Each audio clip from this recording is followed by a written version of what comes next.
গল্পের দর্পণ। এই দর্পণে প্রতিফলিত হবে নানা ধরনের হাসি, কান্না, প্রেম, ভয়, রোমাঞ্চ ও মায়াজালে ঘেরা অনেক গল্পগাথা। নমস্কার, গল্পের দর্পণে আপনাদের সবাইকে স্বাগত। আজকের গল্পের নাম সেকেন্ড হ্যান্ড। ফার্স্ট হ্যান্ড জিনিস আমরা সচরাচর বাড়িতে রাখি, আর তাছাড়া এখন ঘর ছোট হয়ে যাওয়ার জন্য মানুষ তো আর ঘর গোছাতে পারে না। তবুও কিছু কিছু মানুষের শখ আছে, যাদের বড় বাড়ি, তাদের শখ আছে পুরনো জিনিস কিছু কিনে নিয়ে এসে বাড়ির মধ্যে রাখার। সেরকমই একজন পুরনো জিনিস কিনে নিয়ে আসে বাড়িতে, তারপরই তার চারিত্রিক পরিবর্তন হতে থাকে। কিভাবে? আসুন শুনে নিন আজকের গল্প সেকেন্ড হ্যান্ড।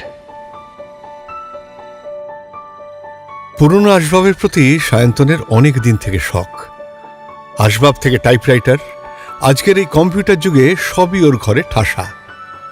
এই সব কিছুর জোগাড় যন্ত্রের পেছনে সনাতন কাকার জুড়িমেলা ভার। কোথায় সিরাজউদ্দৌলার ড্রেসিং টেবিল থেকে ফতেমা বিবির কাঁচের চুড়ির বাক্স, রাজা রাজরা, মুন্সি উজির সবই প্রায় ঠাঁই পেয়েছে ওর তিনতলার বাড়িতে।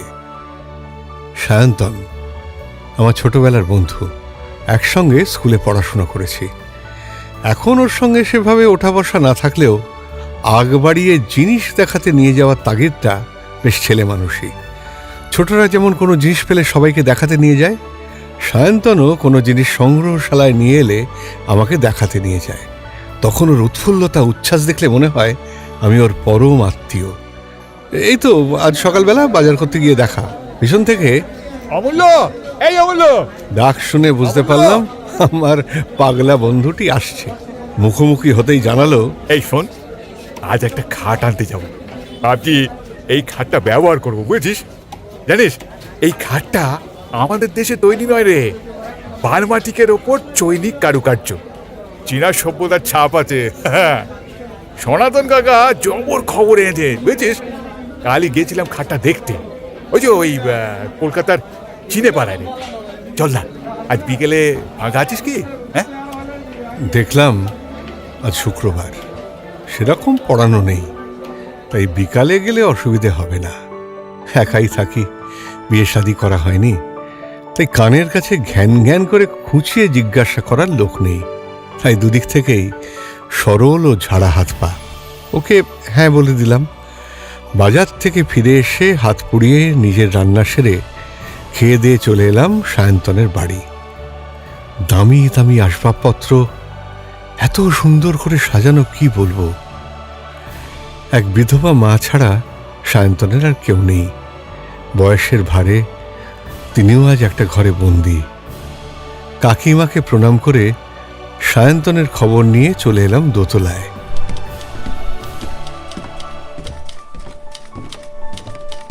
দোতলায় সায়ন্তনের ঘর। ঘরের এক কোণে সায়ন্তন কি যেন টাইপ করছে। এগিয়ে গিয়ে সায়ন্তনের পিঠে হাত রাখলাম। এই তুই এসে গেছিস? ব্যাস, নাওয়া খাওয়া শেষ, আমিও কিন্তু রেডি। শুধু একটা ভাউচার লিখছি, এটা শেষ করি বেরোবো, বুঝেছিস? আর শোন না, কিছুক্ষণের মধ্যেই কিন্তু সনাতন কাকাও এসে পড়বে, কেমন? টাইপের রিলটা ঘুরিয়ে কাগজটা বার করতে করতে সায়ন্তন কুমারেশকে আমার জন্য 1 কাপ চায়ের কথা বলে রেডি হতে গেল। কদিন আগে পর্যন্ত সায়ন্তন কিন্তু এতটা গুছনদার ছিল না। খুব পরিষ্কার ও যত্ন করে সাজানো ঘর, ছিমছাম। এর মধ্যে টাইপরাইটারটা বেমানান। তবে শুনলাম এই টাইপরাইটারের অনেক গুণ আছে। ব্রিটিশ গভর্নর লর্ড ক্লাইভের সময়কার টাইপরাইটার এটি। তখন আর কেউ উপস্থিত ছিল না যে বলে দেবে বিশ্বাসে মিলায় বস্তু, তর্কে বহুদূর। দেখে যাওয়া আসবাবগুলো আবার খুঁটিয়ে খুঁটিয়ে দেখতে শুরু করলাম। আজ আবার ঘরে নতুন অতিথি আসছে, তার জন্য জায়গা তো করতে হবে। তবে সে জায়গাটি তো হবে সায়ন্তনের শোয়ার ঘরে। এইসব দেখতে দেখতেই কিছুক্ষণের মধ্যে সায়ন্তন তৈরি হয়ে বেরিয়ে এলো। এসেই বলল, নে এবার চল। আমিও সায়ন্তনের পো ধরে এগোতে শুরু করলাম। দোতলা থেকে একতলা, তারপর কাকিমার ঘর, তারপর সদর দরজা থেকে রাস্তা। রাস্তাতেই সনাতন কাকা দাঁড়িয়েছিল। সনাতন কাকা আমাকে দেখেই বলে উঠল, ওরে বাবা, দুজনে একসঙ্গে? ছোটবেলায় মা ঠাকুমার কাছে শোনা, উমনো ঝুমনো দুই ভাই একসাথে যখনই থাকে বিপদ বলে পালাই পালাই। একবার বাঘ এসেছিল ওদের গ্রামে, ঢুকে পড়েছিল ঘরের ভিতর। দুই ভাই আশ্রয় নিয়েছিল ঘরের মধ্যে প্রকাণ্ড জালার ভিতর।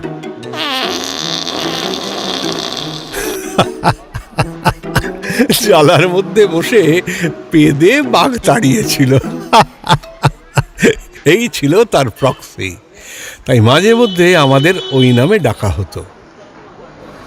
বেশ, পথ চলতে শুরু করলাম চায়না টাউনের দিকে।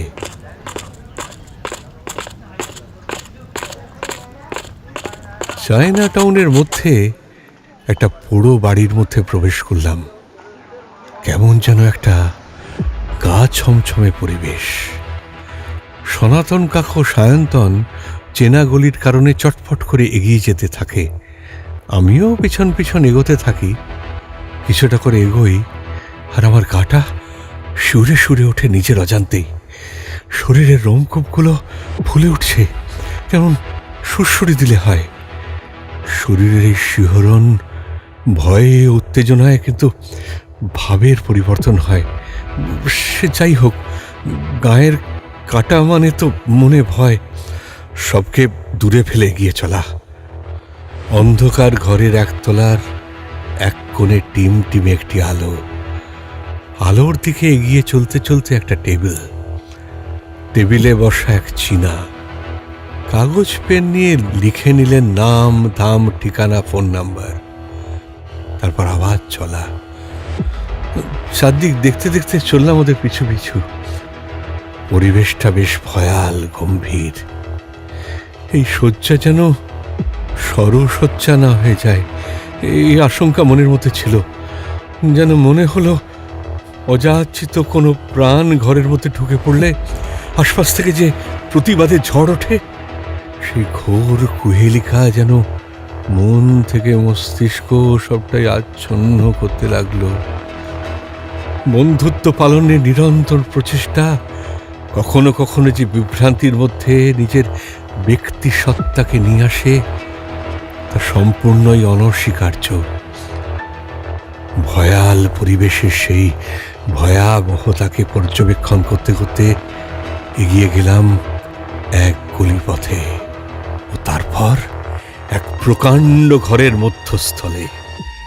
ওই মধ্যস্থল আলোকিত। সেখানে আমার মতো অনেক মানুষই বসে নিজের অর্থ সংকুলানের পর্যাপ্ততার পরিচয় প্রদান করছে তাদের মুখ থেকে উচ্চারিত জুয়া খেলার মাধ্যমে। এখানে যে কে লাভবান আর কে বা কার ক্ষতিবৃদ্ধি, তা বোধহয় অনুসন্ধান করা কঠিন। তবে আমরাও আজ সেই পথের পথিক। তাই চোখ কান খুলে রেখে নিভৃতে কোণে বসে পড়াটাই আমার শ্রেয় মনে হলো। দাম উঠল চড়চড় করে। সায়ন্তনও হারবার পাত্র নয়। মনে যখন ধরেছে তখন ঘরে সে নিয়ে আসবেই। এ যেন ওর একটা অদম্য নেশা। যে নেশায় সত্যি কোনো বিবরণ দেওয়া আমার মস্তিষ্কের কাজ নয়। যখন কার্যক্ষেত্রে আমার হাত পা বাঁধা, তখন অতিরিক্ত কথায় কাজ নেই। যার ট্যাকের জোর, খাট তার। অবশেষে অনেক দরাদরির পর সায়ন্তনের পাল্লা ভারী হলো। খাট গিয়ে উঠল সায়ন্তনের ঘরে। আমার কাজ সেখানেই শেষ। ফিরে আসা যাক এবার নিজের পরিমণ্ডলে। তাই সেদিনকার মতো কাজ শেষ করে ফিরে এসেছি। প্রতিদিন প্রাতরাশ সায়ন্তনের বাড়িতেই আমার শেষ হয়, ওর সঙ্গে আড্ডার মাধ্যমে। রোজকার মতো আজকেও গেছি, কিন্তু সায়ন্তনের মধ্যে আজ বিচলিত ভাব লক্ষ্য করছি। কেন? তাই জিজ্ঞেস করে ফেললাম, আচ্ছা, তোমাকে আজকে কেমন বিচলিত দেখছি বলে মনে হচ্ছে? আমি কি ঠিক? একদম। আসলে কাল রাত থেকে আমার ঘুম নেই, বুঝেছিস। যখনই ঘুমোতে যাই তখনই ঘরের মধ্যে একটা আওয়াজ শুনতে পাই। কি বলবো, ওই নানা রকম কথা বলার আওয়াজ। কেন যে এমন হলো বুঝে ওঠার চেষ্টা করছিলাম কাল রাতে। এই বুঝতে গিয়েই আমার রক্ত হিম হয়ে গিয়েছিল, জানিস। বিছানা থেকে উঠে আলোটা জ্বালাতে যাব, এমন সময় হাতের উপরে খড়খড়ে একটা জিনিস এসে পড়ল। হ্যাঁ, মানে যেন কেউ আমাকে আলোটা জ্বালাতে বাধা দিচ্ছে। প্রচন্ড ভয়ে আমি চিৎকার করে উঠলাম। নিচ থেকে কুমারেশ ছুটে এসে ঘরের লাইটটা জ্বালাতে দেখি, ও হরি, আমার হাতের ওপর একটা টিকটিকি তো। তো লাইট জ্বালতেই লাফ মেরে ব্যাটা পালালো, যেন ধরে প্রাণ এলো, বুঝিস। অজান্তে অন্ধকারের মধ্যে যখন ভয়ে এসে গ্রাস করে না, তখন কোনো বিষয়ই সহজভাবে মন মেনে নিতে পারে না। সব সহজগুলোই তখন অন্য জগৎ বলে মনে হয়। এই যেমন নিজের ওপর তখন খুব হাসি পেল, কিন্তু এই হাসি বেশিক্ষণ টিকল না। কুমারেশও আমার সঙ্গে হাসির সামিল হয়ে আমি একটু ধাতস্থ হলে ও লাইট নিভিয়ে নিচে চলে গেল। নিজের প্রতি নিজেই তখন একা একাই আমার নিজের কাণ্ড কারখানা ও ভয়ের কথা ভেবে মনে মনে দাঁত বার করে হাসছি। ঠিক সেই সময় খাটটা, আরে সেই খাটটা নড়ে উঠল। হাসিটা আমার কেমন যেন ম্লান হয়ে গেল, কপালের কোলে ভাঁজ পড়ল। এই রে, ভূমিকম্প নাকি?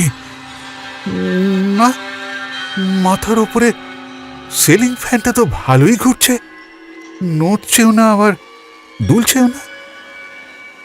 তাহলে খাটটা কাঁপালো কে?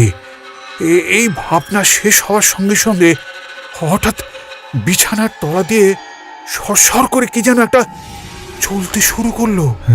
হ্যাঁ, ভাবলাম আজকে কি আমাকে সরীসৃপে ঘিরে রেখেছে নাকি? কখনো টিকটিকি, কখনো কি সাপ, তবে গোখরো না ঢ্যামনা সেটা দেখতে হবে। তবে এবারে আর চিৎকার নয়, চাকর বাকরদের কাছে মান ইজ্জত থাকে না, বুঝেছিস। নিজে ওঠার চেষ্টা করতেই হঠাৎ কি যেন এক বন্ধন আমাকে টেনে রাখলো খাটের মাঝখানে। আরে কি মুশকিল, ওঠার চেষ্টা আমার নিষ্ফল হয়ে যাচ্ছিল। মানে খাট থেকে কে উঠলো যে তোমাকে বেঁধে ফেললো? অজগর নাকি? আরে না না, অজগর নয়, দুটো হাত যেন জাপটে ধরে রেখেছে আমাকে ওই বিছানার সাথে। সে যে কি পরিস্থিতি আমি বলে বোঝাতে পারবো না। সারা শরীর তখন ঠান্ডা, মাথার কোণে ঘাম তখন বিন্দু বিন্দু করে জমতে শুরু করেছে। চোখ, মুখ, কান সব দিয়ে কেমন যেন গরম গরম সব হাওয়া বেরোচ্ছে। ওরে বাপরে, এই বাউ পাশ কোনো রকমে ছাড়ানোর প্রচেষ্টা চলছে, কিন্তু আমার ওই প্রচেষ্টা ওই প্রবল শক্তির কাছে ঝড়ের ইটো পাতার মতো, যেদিকে ওড়ায় সেদিকে যায়। অবশেষে গুরুকে স্মরণ করে প্রচন্ড জোরে লাফ মেরে বিছানা থেকে নেমে পড়লাম। নিচে নেমে পড়ার পর যা ঘটলো। দাদা, সুকান্ত ডাক্তার এসেছে, এখানে পাঠিয়ে দেবো? হ্যাঁ, পাঠিয়ে দাও। সুকান্ত ডাক্তার কেন? তোর কি মাথার ব্যামো নাকি? আরে না রে, একবার দেখিয়ে নি, কি জানি হয়তো আমার পাগলামও হতে পারে। এত সব কথা, সব পাগলামো? ওহ, এই শোন, আমি না আর ভাবতে পারছি না। সব যেন কেমন কেমন যেন ওই ওলট পালট হয়ে যাচ্ছে আমার। কি হে? সুকান্ত ডাক্তার পাড়ার কাছেই থাকেন, তবে নিজেকে সবসময় মনে করেন যেন বিদেশ ফেরত। কথাবার্তায়, পোশাকে পরিচ্ছদে সবসময় একটা সাহেবিয়ানা। গলা খাঁকড়ে দিয়ে কি হে বলে এত জোরে চিৎকার করলেন যে পাশের গাছের মগডালের কাঠবেরেলিটা লাফ মেরে তার কোঠরে ঢুকে পড়ল। বারান্দার আলসেতে বসে থাকা পায়রাগুলো ডানা ঝাপটা দিয়ে বেরিয়ে গেল বাইরে। বারান্দার রেলিংয়ে বসে থাকা চড়াই পাখিগুলো, যারা এতক্ষণ কিচির মিচির করছিল, চোখের নিমেষে তারা ফুরুত। সে ঠিক যেন শান্ত পরিবেশে চকলেট বাজি ফাটলে যেমন হয় আর কি। সুকান্তবাবুর গলা সত্যি খুব অমায়িক। চেয়ার টেনে ধবাস করে বসে পড়লেন।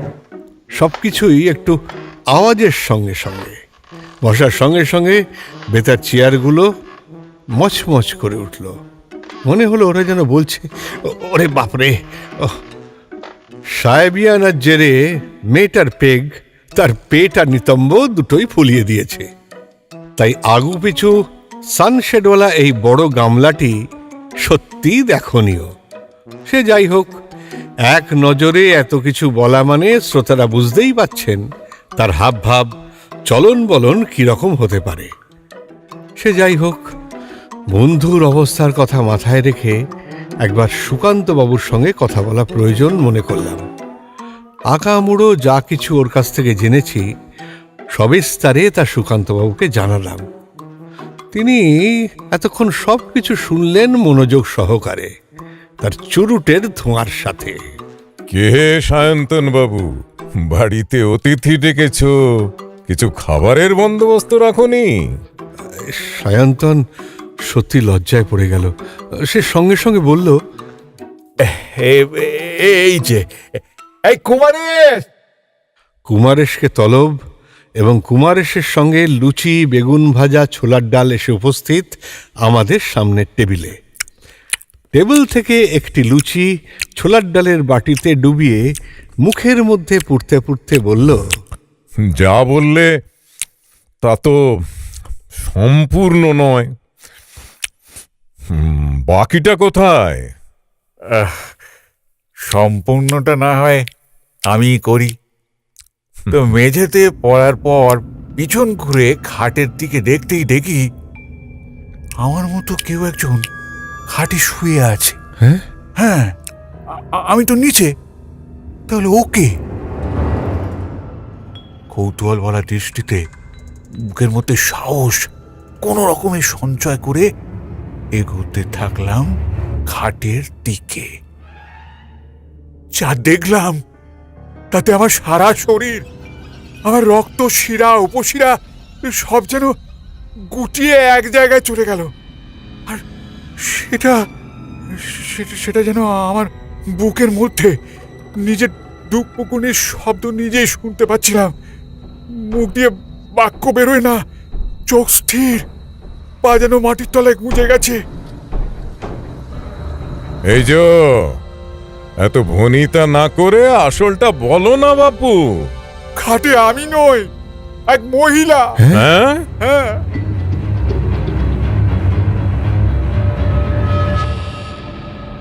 রাতে কিছু চলে নাকি? এই এই এই মানে একটু। না না, চলে না। মদ, বিড়ি, সিগারেট ও সব কিছু আমি খাই না রে বাবা।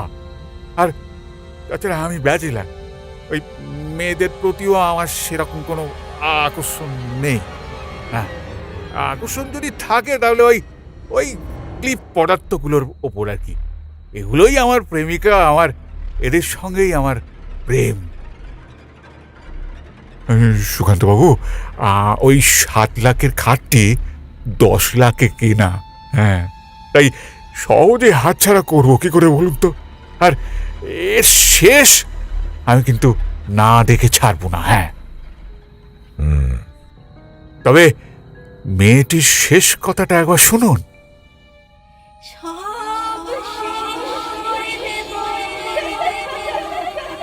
কি আর কেন তা জানার জন্যই আজ আপনাকে এখানে ডেকে পাঠিয়েছি। সুকান্তবাবু কিছুক্ষণ চুপ করে থাকার পর মুখ খুললেন। যখন মুখ খুললেন তখন এক অন্য সুকান্তবাবু। সব বুঝলাম, সব। এই খাটের একটা নির্দিষ্ট ইতিহাস আছে, তবে এই ইতিহাসটা কি সেটাই তো জানা প্রয়োজন। ইতিহাস? হ্যাঁ, আজ রাত্রিরে আমি, তুমি, অমূল্য এই তিনজনেই ওই ঘরে থাকবো। আচ্ছা, দেখি কি হয়। রাতের জন্য খাওয়া দাওয়াটা মনে হয় আমাকে বোধহয় আলাদা করে বলতে হবে না, তাই না? সেটা সেটা জোগাড় রেখো, বাকি জোগাড়টা না আমি নিজেই করে নেব।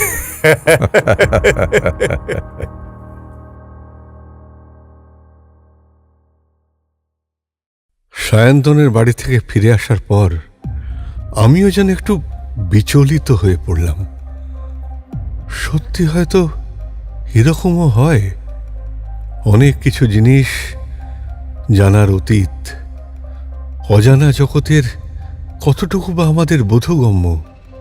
শুনেছি আমাদের ব্রেনের অর্ধেক ভাগ সেল নাকি কাজ করে, সম্পূর্ণটা কাজ করলে হয়তো সব জানতা হতাম। ক্ষুদ্র মস্তিষ্কের ক্ষুদ্র বুদ্ধি নিয়ে কাজ, তাই তো সহজেই আমরা অনেক কিছু নিজেদের কল্পনায় গড়ে নিই, আর এই গড়াটাই ভরাডুবি হয়।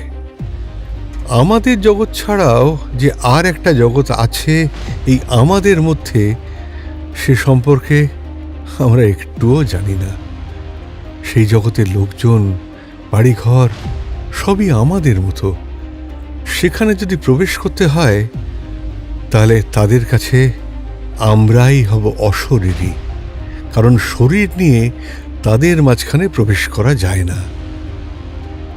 মন মস্তিষ্ক ঘুরে ফিরে কোনো কাজে না বসে আমাকে যেন সায়ন্তনের খাটের চাকচিক্যের মধ্যে ভুলিয়ে রেখেছিল। বারবার যেন টানটা সেদিকে অনুভব করছিলাম। ঘুরে ফিরে হারিয়ে যাওয়া মনটাকে প্রস্তুত করছিলাম রাতের জন্যে। অবশেষে বহু প্রতীক্ষায় সে সময় এসে উপস্থিত হলো। রাত ঠিক 11টায় আমি, অমূল্য, সায়ন্তন ও সুকান্তবাবু রাতের খাওয়া দাওয়া শেষ করে সায়ন্তনের ঘরে গিয়ে বসলাম।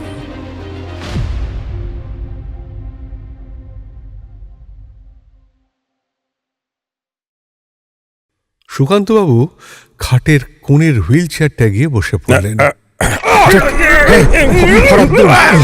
দুটো মুন্ডই ঘুরল হুইল চেয়ারের দিকে। হুইল চেয়ারের রেক্সিং ছিঁড়ে সুকান্তবাবু হুইল চেয়ার দুটোই মাটিতে গড়াগড়ি। দুজনে ছুটে গিয়ে সুকান্তবাবুকে টেনে তুলি মাটি থেকে। আমি 65, সায়ন্তন 75 আর সুকান্তবাবু মাত্র 120। তাই বেগ যথেষ্টই পেতে হলো। পাশের ঘর থেকে সায়ন্তন একটা মজবুত আরাম কেদারা আনলো কুমারকে দিয়ে। কেউ পড়ে গেলে হাসি যেন মানে না। বারবার সেই দৃশ্য মনে পড়ে হাত বাদ দিয়ে জিভ চেপে ভেতরে ভেতরে টোকরাতে থাকি।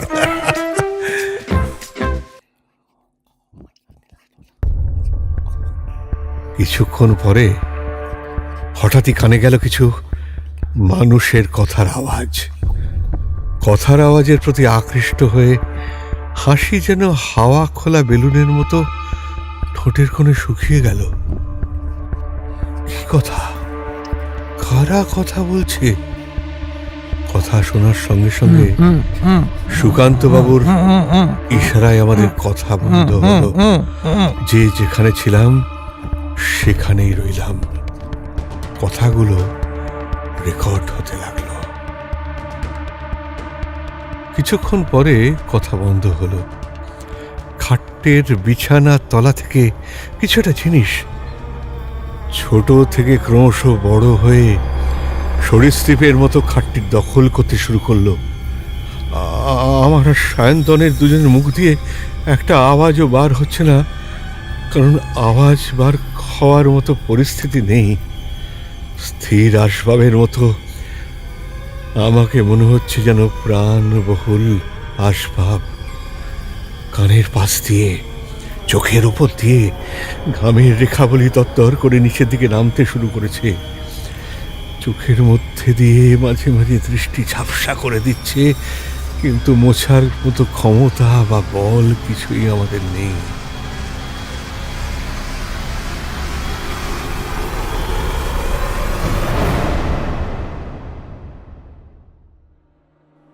আধ ঘন্টা থেকে ৪৫ মিনিট পর মেয়েটি খাটের ওপর উঠে বসল এবং বিড়বিড় করে সব বলতে শুরু করলো।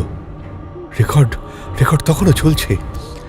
এরপর আরও ৫ মিনিট এই নাটক চলার পর ঝপ করে মাইকে বা ঘরের কথাবার্তায় চলাফেরায় দুম করে আলো নিভে যাওয়া এবং সমস্ত অস্থির জগৎকে এক নিমেষে স্থিরে রূপান্তরিত করে দেয়, ঠিক সেই রকম। ৫ মিনিট পর ঝপ করে সব কাণ্ড কারখানা নিভে গিয়ে আবার যেন ফিরে আসে পুরাতনে।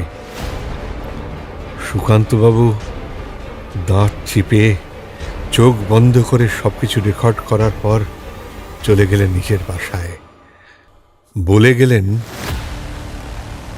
শোনো, দুপুরের দিকে তোমরা দুজন একবার আমার বাড়িতে এসো। খাবারটা না হয় ওখানেই খেও। খাওয়া সে নয় হবে, কিন্তু সুকান্তবাবু কাজটা কি করলেন? তার একটা জিজ্ঞাসা মনের মধ্যে তো রয়েই গেল। বাড়ি গিয়ে মুখে চোখে জল দিয়ে চাবি সুট খেয়ে বিছানায় শুলাম। ঘুম না, সে বোধহয় সুকান্তবাবুর বাড়ি না গেলে আসবে না। দু চোখের পাতা এক হওয়ার সঙ্গে সঙ্গে ফুটে উঠছে মেয়েটির বকবকানির সেই দৃশ্য। কিছুক্ষণ এপাশ ওপাশ, তারপর ধবাস করে উঠে পড়া। স্নান সেরে অধৈর্য হয়ে সায়ন্তনের বাড়ির দিকে পা বাড়ালাম। আমি যেতেই সায়ন্তন বলে উঠল, আর যে দশ হয়েছে না, এই বলছি চলো বেরিয়ে পড়ি দুজন। হ্যাঁ চল চল চল, বেরিয়ে পড়ি। হ্যাঁ। হ্যাঁ, আমরা বেরিয়ে পড়লাম। সুকান্তবাবুর বাড়ির কাছে এসে কলিং বেলটা বাজাতে যাব, এমন সময় দরজা খুলে সুকান্তবাবুর ব্যঙ্গার্থক উক্তি, এ বেটা ভোজের লোভে পুজোর বাড়ি নাচতে এসেছে। না না, ভোজ চাই না, সত্যি চাই। আরে খাও খাও, দাও, তারপর নয়। রাখুন তো বাবু আপনার ভোজ, আমি খেতে পাই। বাপ ঠাকুরদা যা রেখে গেছে তাতে আমার পরের পুরুষরাও খেত যদি। আমি সায়ন্তনের কাঁধটা চেপে ধরলাম, তাকে শান্ত করে বসার ঘরে গিয়ে বসালাম। সুকান্তবাবুর বসার ঘর, তার একটু বর্ণনা দিই। 12x24 ঘর, চারপাশে নানা রকম ডেমন্সের ছবি। মাঝে আমাদের হিন্দু দেবতা মহাদেব স্থান করেছেন। বজ্র ভৈরব থেকে শয়তান সকলের ছবি উপস্থিত। ঘরের মাথায় ঘুলগুলির বদলে ফ্যান লাইট, একটি দরজা, নো জানলা। মাঝখানে একটি ত্রিকোণাকার টেবিল, ত্রিকোণে 3টি মোম স্ট্যান্ড, তাতে মোমবাতি লাগানো। আর ত্রিকোণাকার টেবিলটি একটি দামি কাশ্মীরি কার্পেটের ওপর বসানো। কার্পেট থেকে দেওয়ালের দিক করে 6টি সোফা।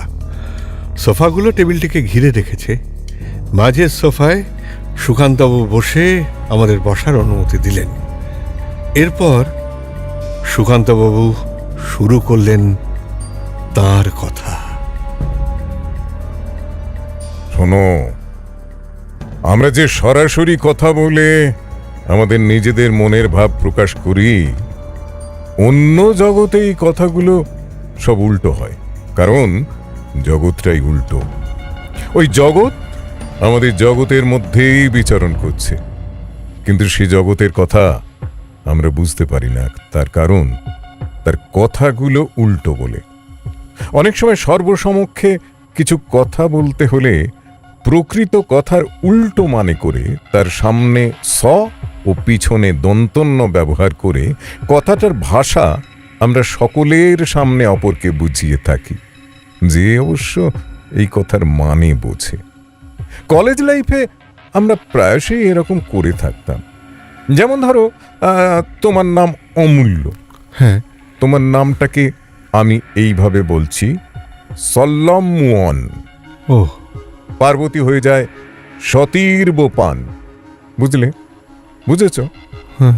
আবার সল্লমুয়ন সুমিতুন সতভান সবেখান সনান। বলো তো কি বললাম? অমূল্য, তুমি ভাত খাবে না?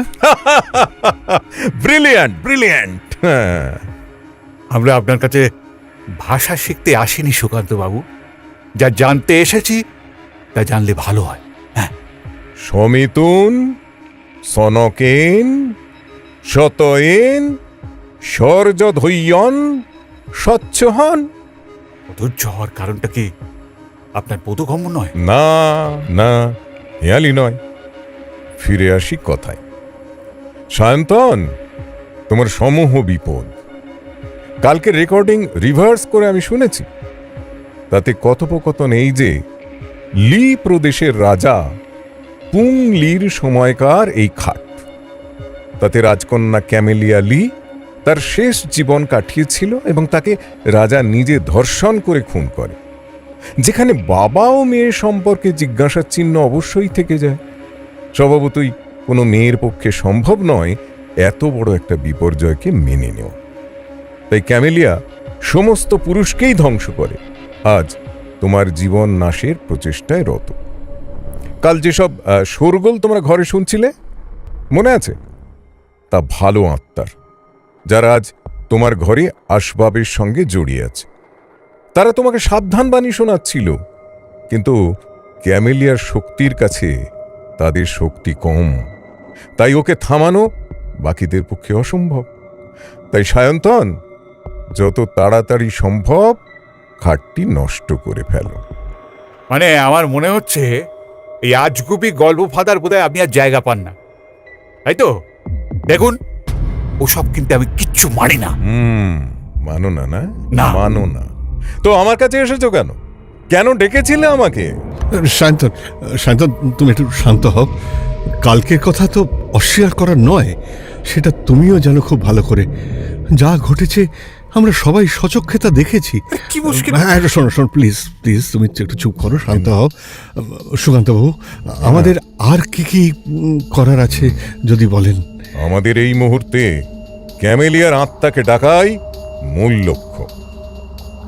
3 কোণা টেবিলের 3টি মোমবাতি জ্বলে উঠল। 3 জনে বসলো 3 দিকে, 3 জনের হাত ধরাধরি করে। সবাই মনে মনে কালকে সেই অবয়ব কল্পনা করতে লাগলাম। অন্ধকার ঘরে চারপাশে যেন একটা হাওয়ার পরিবেষ্টন তৈরি হলো। হাওয়ার দাপটে নিভে গেল মোমবাতির 3টি শিখা। হঠাৎ হঠাৎ সায়ন্তন বলে উঠল, কেন কেন রেখেছো আমায়? তুমি কি চাও? আমি থাকতে চাই, বাঁচতে চাই তোমাদের কাছে, তোমাদের মতো করে। না, সে সম্ভব নয়। কেন কেন সম্ভব নয়? তোমার সাজা, তোমার সাজা তোমাকেই ভোগ করতে হবে। হ্যাঁ, কেন তা অন্যকে দিয়ে? তুমি তো নিজে বলেছো না, তুমি নিজে বলেছো এই নিয়ে তুমি 6টি খুন করেছো। তাহলে আর কেন? কেন এভাবে নিরীহ মানুষগুলোকে শেষ করছো? কেন বলি হচ্ছে তারা? চুপ করো। তোমাদের মতো পুরুষ মানুষের কাছে এর উত্তর দেওয়া আমি প্রয়োজন মনে করি না। 7 খুন হলে তবেই না মাফ। কে বলেছে? কে? খুন করে কোনোদিন মাপ হয় না। আমি আমি দেখিয়ে ছাড়ো।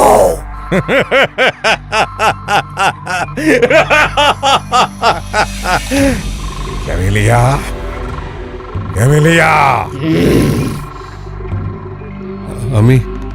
আমি এতক্ষণ ধরে সবকিছু পর্যবেক্ষণ করছিলাম। ঘরের মধ্যে একটা কেমন আলো যেন আপনা আপনি তৈরি হয়ে গিয়েছিল। তাতে মোটামুটি চর্মচক্ষু দিয়ে প্রত্যেকের অবয়বগুলো পর্যবেক্ষণ করা সম্ভব হচ্ছিল। এর কিছুক্ষণ পরেই সুকান্তবাবুর ক্যামেলিয়া, ক্যামেলিয়া, ক্যামেলিয়া। এই ডাকটি আমার চোখকে নিয়ে গেল সায়ন্তনের দিকে। কি দেখলাম, সায়ন্তনের মাথাটি তার জায়গায় নেই। ভয় পেয়ে আমি আলো জ্বালতে বললাম সুকান্তবাবুকে। আলো জ্বলে উঠল। দেখলাম সায়ন্তন তার মাথা গুজে দিয়েছে টেবিলের তলায়। তাকে টেনে বার করতেই সে শুধু গো গো শব্দ ছাড়া আর কিছুই করল না। দুজনে মিলে তাকে কোলপাজা করে তুলে সোফায় শুইয়ে দিলাম। তারপর মুখে চোখে জল দিতে সায়ন্তন ফিরে এলো তার স্বাভাবিক দুনিয়ায়।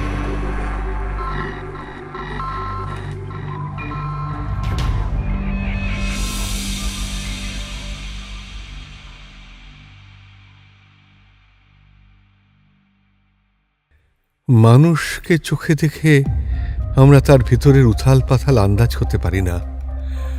সেদিনও আমি পারিনি। অসুস্থ সায়ন্তনকে বাড়িতে রেখে ফিরে এলাম বাসায়। এরপর 2 মাসের জন্য আমি ব্যাঙ্গালোরে যাই আমার অফিসের ট্রান্সফার নিয়ে। 2 মাস পর দেশে ফিরে ইচ্ছে হলো সায়ন্তনকে দেখতে যাওয়ার, কারণ বাড়িতে এসে শুনলাম আমি যাওয়ার 1 সপ্তাহ পর কাকিমা পরলোক গমন করেছেন। সায়ন্তন আজ সম্পূর্ণ একা। যাওয়ার দিন দেখাও হয়নি আমাদের, তাই পা বাড়ালাম সায়ন্তনের বাড়ির দিকে।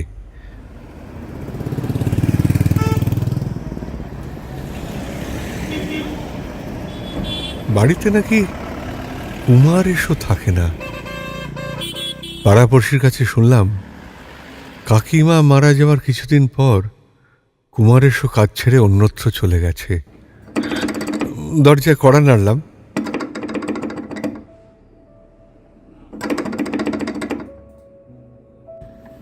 নাড়তেই এক মাঝবয়সী মহিলা এসে দরজা খুলে দিল, নিয়ে গেল বসার ঘরে। আসবাব থেকে ঘরের যা কিছু, হ্যাঁ, সব একই আছে। কৌতূহল বসে সেই মহিলাকে জিজ্ঞাসা করলাম সায়ন্তনের কথা। হয়তো আজ এই মহিলার সঙ্গে সায়ন্তনের কোনো সম্পর্ক গড়ে উঠেছে, কারণ তার পরন ও ধরন 2ই আভিজাত্যপূর্ণ। সায়ন্তনের কথা জিজ্ঞাসা করতেই সে বলল, সায়ন্তন আছে। এই বলে 1 গ্লাস জল এগিয়ে দিল আমার দিকে।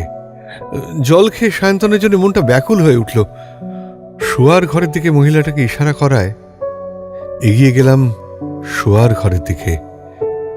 ঘরের আসবাব যেখানে যা ছিল, যেমন ছিল সব আছে, শুধু সায়ন্তনকে তো দেখতে পেলাম না।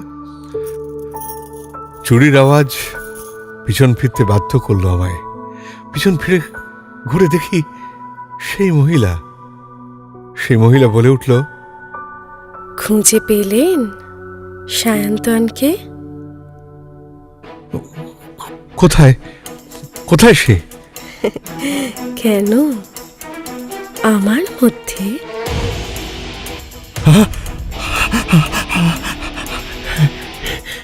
এরপর আমার পাগুলো যেন মাটির সঙ্গে আটকে গেল। গলা শুকিয়ে কাঠ, যার হাতে জল খেলাম সে কি আজকের সায়ন্তন নাকি ক্যামেলিয়া? আজকের মতো গল্পের দর্পণের সময় শেষ। আগামী পর্বে নতুন গল্প নিয়ে হাজির হব আপনাদের সামনে শনিবার রাত 10টায়। ততক্ষণের জন্য একটু বিরতি। নানা স্বাদের নতুন নতুন গল্প শুনতে চাইলে আমাদের চ্যানেলকে সাবস্ক্রাইব করুন। সবার আগে নোটিফিকেশন পাওয়ার জন্য বেল আইকন ক্লিক করুন। বন্ধুদের সাথে শেয়ার করুন, আর অবশ্যই লাইক আর কমেন্টস দিতে কিন্তু ভুলবেন না।